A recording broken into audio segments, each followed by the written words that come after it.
Is this thing on? Welcome back to Big Mouth, and fancy seeing you here, and you are very welcome, my friends, and especially my enemies. Come in, have a seat, let's talk Snyder Cut. I'm going deep undercover for this video to discuss the much maligned subject. Yeah, PS4, I'm holding it so it doesn't black out, right? Anyway, right, the truth is, we all knew the Snyder Cut existed before we went to see the theatrical cut of Justice League. We did. We did. We knew that Zack had shot his Justice League. Do you remember that montage with the rock music and Momoa taking Diana's sword, Gal Gadot's sword, and being a prankster, and Ben holding his mask and dancing about, and all of them being silly and having fun? We knew that Zack had shot everything, had completed principal photography. The Zack Snyder Cut was done. Very quickly after that, we were told by Zack as well that he was stepping away from this film because he couldn't carry on any longer after the tragic loss of his daughter taking her own life. We all understood that. We all got that. I mean, let's be honest. I smelt a rat from the very beginning. I felt he had been removed, and that wasn't true. And I'm sorry, Zack, if I'm questioning what you said, but it sounds to me this was a studio decision. Oh, no, that's not fair on Warner Brothers and the great name it's got. This was a Kevin Sujihara decision. We were also told that his good friend Joss Whedon was coming in as a favour to Zack to complete the film. What was he going to complete? It already been shot. It didn't need to be completed. So I think a lot of us assumed that Joss was going to come in with Zack's help just to edit the film. Junkie XL was going to do the music. Bob's your uncle, Fanny's your aunt, the film's complete. We all assumed, wrongly, that we were going to get Zack's cut of the movie and Joss was there just to help out. I have nothing against Joss Whedon. In fact, I defended him the other week on Twitter when someone was attacking him. He did nothing wrong. He came in to do a difficult gig. Joss Whedon is a wonderful filmmaker and a storyteller. Taylor? He can't tailor clothes. He's a great storyteller, right? He's a nice guy. I have nothing against Joss Whedon. This is not a video against him or about him, but he's involved in this saga. So all of a sudden we hear they're doing reshoots. Were you suspicious? I mean, even before that moment, I knew he was going to come in and do... Listen, I knew Joss Whedon wasn't brought in as a favour to Zack Snyder. It was obvious. They brought him in to turn this film into a Marvel movie, an MCU movie. This is what Kevin Sujihara wanted. This was insane. Absolutely insane. So if we backtrack a little bit to basically Zack Snyder handing in his initial script with Chris Terrio, he worked with Chris Terrio. It was rejected. They went back. They did another one. They started filming. And after the film had finished filming, Kevin Sujihara was not happy because it was a damn long movie. It was a dark movie in places, and he didn't like it. So they couldn't agree. So Zack Snyder was removed, right? Which is insane. And then they bring in Joss Whedon to go and do reshoots. Of course, they have a big problem because, is it Paramount, the production company who own Mission Impossible, weren't willing to allow Henry Cavill to shave his facial hair. So already, to us, it wasn't a big deal because Henry himself came out and said, it's not a problem. They're going to CGI it out. It'll be fine. We didn't sniff a rat at the time how stupid this was going to be. But anyway, he came back for reshoots. Reshoots they didn't need to do. Let's be clear. Zack Snyder's cut of the film had already been completed. We know principal photography had been done. Everyone was happy. Everyone was celebrating. We were looking forward to getting the next chapter of this 5-movie arc. Little did we know that Joss Whedon was tasked to tear to pieces what Zack has sweated blood for. So, as more and more trailers came out, I got more and more excited. The trailer still looked like a Zack Snyder film. It looked awesome. I couldn't wait. We got that final trailer. Remember it? I take it that's a yes. Henry looks brilliant. Nothing's been messed with. It's the original stuff, right? It's Zack's film. How dare you, Warner Brothers, put a trailer up of Zack's footage. Footage you wasn't going to put in the film. You are a disgrace. Absolutely. Again, I apologise, Warner Brothers. Not you, no. It was Kevin Sujihara that was representing you. It was him making the decisions. The man was absolutely clueless and insane. And I know you got rid of him as soon as you could. And I at least thank you for that. So anyway, right, it's obvious. Rumblings are coming to me even before I go and see the film. So one really high-profile critic DM'd me and they said, Mick, you're not going to... I think you have a right to know because I know you love the DCU. You're a DC fan. You're a big fan of Zack's. He said, this movie has been butchered to pieces. It's just under 2 hours. It's not the film that Zack envisioned. The stuff they've been saying publicly are downright lies. I promised never, ever to say who told me that, and I never will. That's why I have sources, because I protect them. Because these studios are gangsters, and they'll come after you if you release information that you shouldn't do. So already I was rather nervous, and I made a big mistake before I saw the film. I started reading the reviews. Now, the reviews were so scathing. I was shocked. Now, I'd seen the reviews for BVS, but this was on another level. And I thought, nah, you've got an agenda against the DCU and Zack Snyder. You know, F you. I'm going to see this film. I can't wait. But in my head, it wasn't like BVS, by the way. In my head, all these reviews were in my head. And for some reason, I started to believe, I believed my source already. And I thought, So anyway, right, the film starts. And it starts with, this is an interesting fact. I never noticed the CGI on the upper lip. I know, it's insane. But when I watched that film, I never actually noticed that. And when I first saw that scene, I quite liked it. It shows Superman being Superman, talking to the kids. He's just rescued people. Wow, this is pretty awesome. So I didn't know anything about that. That was a horrible... It's only when I saw it again and I saw all the pictures of it, I noticed what a terrible job they did on it. And I told you before, film should never have been released just for that moment. But anyway, then we get to the second scene, right? And we see the Batman on the building trying to trap one of the demons. I forgot what they're called. Demons, didn't they? Same demons anyway. So that's a pretty good scene. And I think a lot of us assumed that was Zack's scene. It looked very Zack Snyder, but it turned out to be Joss Whedon. So as we go through I sat there in the cinema watching. As I watch the film, I start to realise that the critics are right.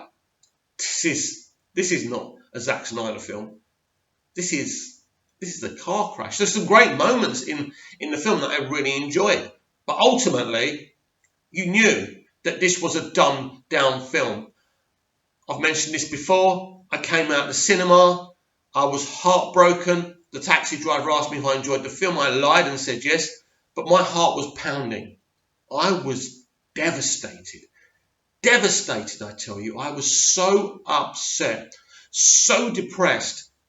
Now, I normally talk about films on my Instagram as well as other things. Anyway, we won't go into that. But yeah, normally I'd be excited to talk about my experience in the cinema.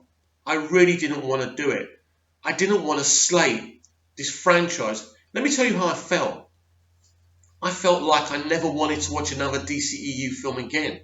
I couldn't even bring myself to watch Man of Steel again or Batman v Superman. You know, or Wonder Woman that had come out before. I love those movies, by the way. Three of my favourite CBNs ever. I couldn't do it for ages, for months. I was so distraught. I was going to leave this franchise behind. How could you, Mick? I know. I got over it, of course.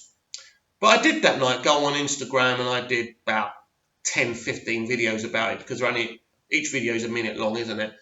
And I was very scathing and I was very honest and I think there were tears. I don't have that Instagram account anymore, by the way. It was suspended. Hey, that's life. That's what happens when you talk your mind. That's why I'm called Big Mouth, by the way.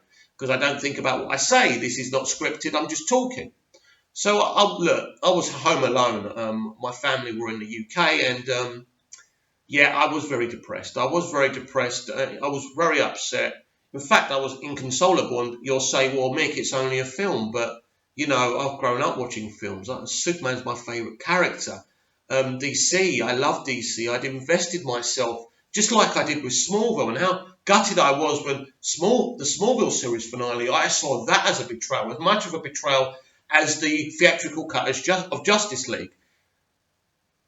Now, very quickly, it was pretty obvious it was a Snyder cut. As I say, he completed principal photography. But before, we thought we were getting the Snyder cut in the theatres. We just thought that Joss was doing a bit of editing. And as an advisor, really, not as a director, but literally, Joss Whedon actually wrote a lot of what we saw. And we knew he directed the reshooted scenes, which there were a few of. Totally a different movie. Very quickly, and I don't know when Zack went on to Vero. I don't know if Zack was on Vero before Justice League, but I had discovered Ping Pong Flicks, Chris Wong Svensson. He's very informative. I'm sure you all know him, and you know I talk about him. What I do here is I just give an opinion. I don't really give much information. If there's big news, of course, I'm going to be on here and we're going to talk about it. I try and tell you as much as I can, but Chris is brilliant. Chris keeps everyone updated with what's going on. We've released the Snyder Cut. It's amazing. So anyway, I discovered Ping Pong Flicks. I was very happy because at the time it seemed like I was one of the few, Snyder DCU fans. But there was so many of us out there, which I didn't know. And then people started to release their own cuts. And I downloaded one because my tablet is crap. You can't really download on it. I didn't know how to, but I did it. And I just thought, wow. I started to feel the bug. I started to feel passionate about the DCEU. I started watching Man of Steel and Batman v Superman and Wonder Woman again. I was excited again. I really believed, because Chris Wong Svensson, when you watch his videos, he makes you believe that this thing is possible, that the Snyder Cut can happen.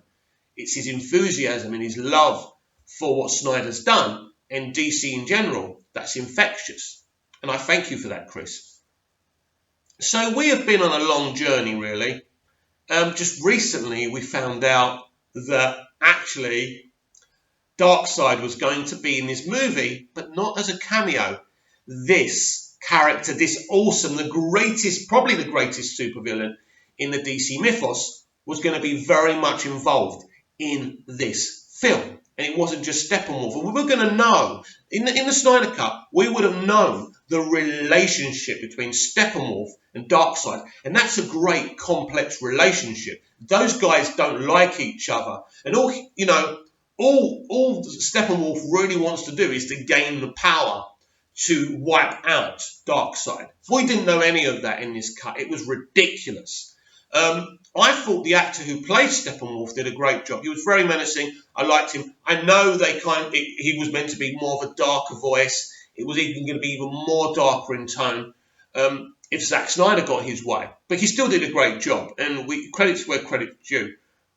When you see the scene between Lois and Martha in the Daily Planet, and I love Lois Lane in the DCEU, and I love Martha Kent. That's probably the most prominent we've seen her in a film. I mean, it was just, there's so many moments when you just think, oh my God, this is so terrible. And it really was. So we recently found out that Darkseid was going to be in the movie, played by Ray Porter, either a proper physical performance or a vocal performance.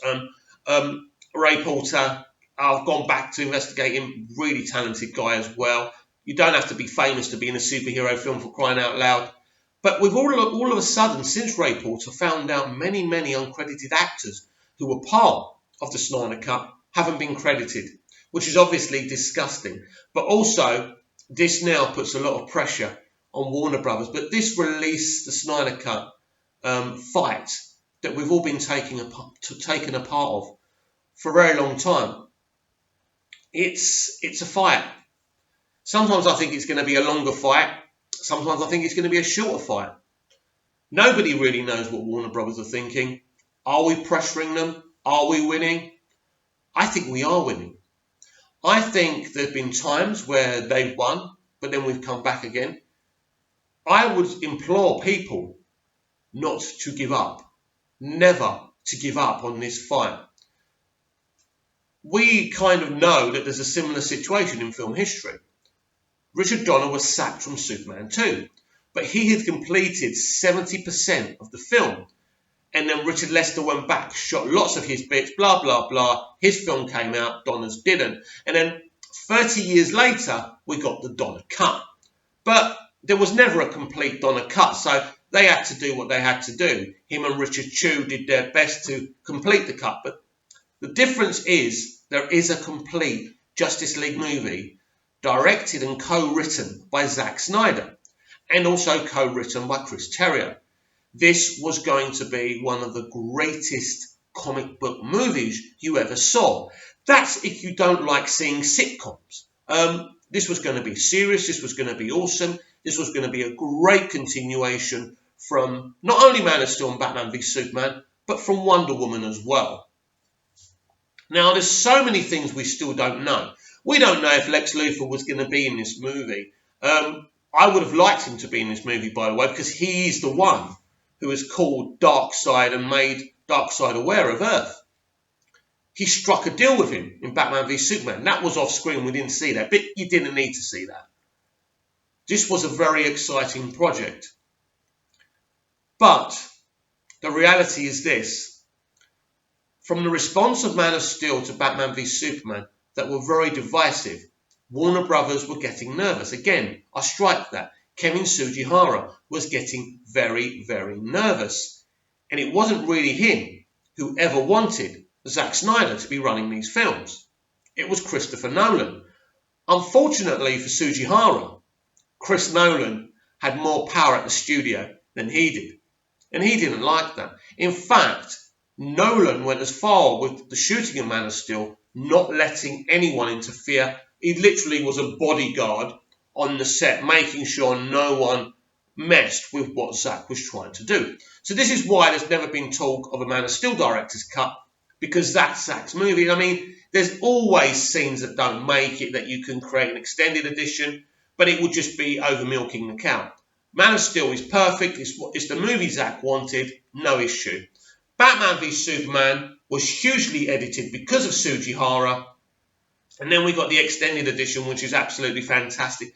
3 hours, 3 awesome hours of Batman v Superman. Brilliant.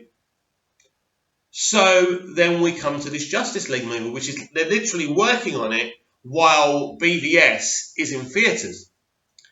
That was the time to say to Zack Snyder, look, we're not happy, you're going to have to go and we're going to have to think again. I know, how about Joss Whedon writing and directing his own Justice League movie? We wouldn't have liked the fact that Zack was replaced, but at least Zack would have known where he stood. But this, kicking him off the project after he's completed principal photography, come on. We can talk and talk and talk about this for hours. I genuinely could. It's a fascinating subject, even if you're not a fan of Zack Snyder's. I've never seen, listen, in this industry, I've never seen a situation so venomous, so cruel. Never. And it is cruel, because Zack Snyder cares about what he does. He's a director, he's a creative. He's not just there for the cheese. He's really trying to do this thing. He cares. He cares. But Zack Snyder wasn't a man to be trifled with, because via Vero, he was very clever. You see, us fans think we're the ones who stood up to fight this and to try and get the Snyder Cut released. But it was Zack Snyder and his intellect. Zack Snyder wasn't going to let this go. He knew by releasing tidbits to fans, week by week, day by day on Vero, that people, that would initiate and put the fuel in people to fight for his cut. Because Zack, obviously, like most people in this industry, has signed a non-disclosure agreement, an NDA. So he can't come out blatantly and say certain things. Although he pretty much admitted at SnyderCon that there is a Snyder Cut. So who knows if that's kind of he doesn't have to follow the NDA anymore. Who the hell knows? But at the time when the NDA existed, going onto Vero and releasing these pieces of information fueled the fire. So clever by him. I don't think he did a bad thing. I think he was just being clever. He wants his cut released. Let me be clear here. Zack Snyder, I don't know Zack Snyder, but I know one thing. He is one of the most talented directors I've ever seen. No one's made comic book movies look like they should look. They look. His movies look like you're stepping into the comic and you're going into that world. They look so visceral. They look so... I don't know how to explain it. He has just got a beautiful eye. Some people say he's even got two. But, you know, he's a very, very talented artist. He's an artist. And really, the information that we've got now, there can be no doubt. I don't even want to entertain people who come up to me and say... Sometimes people come up to me in the street and say, hey, the Snyder Cut's not real. I don't want to talk to you. Talk to the hand. Go away.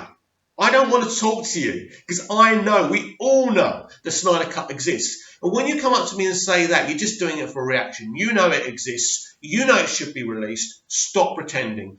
There is no... That's gone. That's an old argument. That's finished.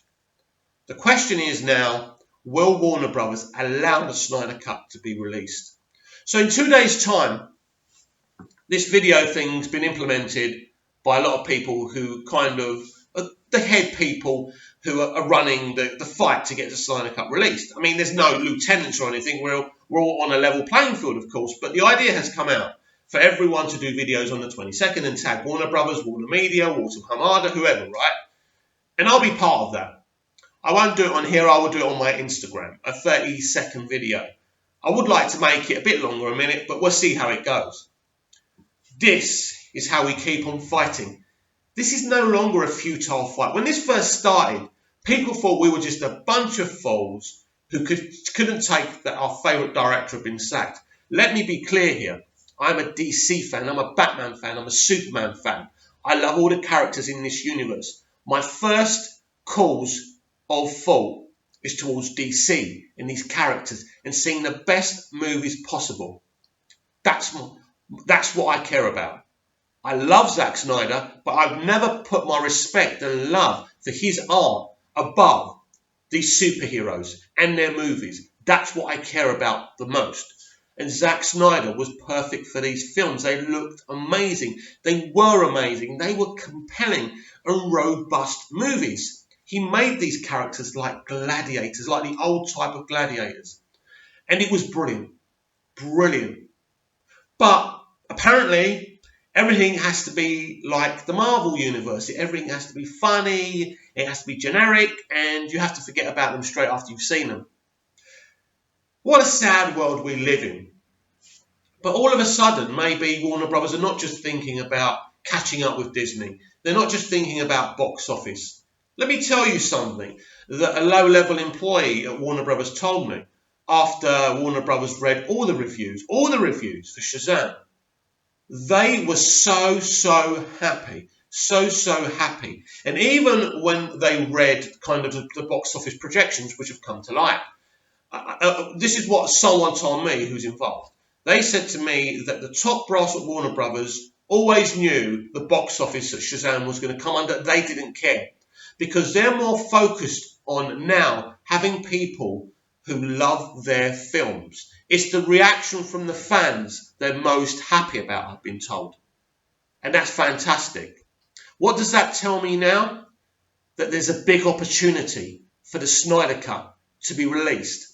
Now, normally I would have done this video on tomorrow's DCEU Daily. And maybe I should have done. But you know what? I was so impassioned by lots of these videos I've seen. People defending Batman v Superman. That film shouldn't need defending. It's freaking epic. As is Man of Steel. Justice League would have been even more epic. Right now inside, I'm spilling inside. I am desperate to see the Snyder Cut of Justice League. I care about that more than seeing any other film I'm not talking about DC films, but I'm talking about other related films. The Rise of Skywalker, Avengers Endgame. The Snyder Cut, to me, is more important than that, because that film is going to be better than those films and more fulfilling and rewarding, personally, for me. We all feel this way. We're all desperate. Next time you feel there's no use and it's not going to happen, maybe watch this video or watch somebody else's video. And remember, it's not just you fighting for this. We are a family. We are together. And we will get the Snyder Cut released. So keep on hashtagging. Keep on doing your thing. We're all relevant. We all matter. We're all part of one big family. And we will never stand down until they release the Snyder Cut.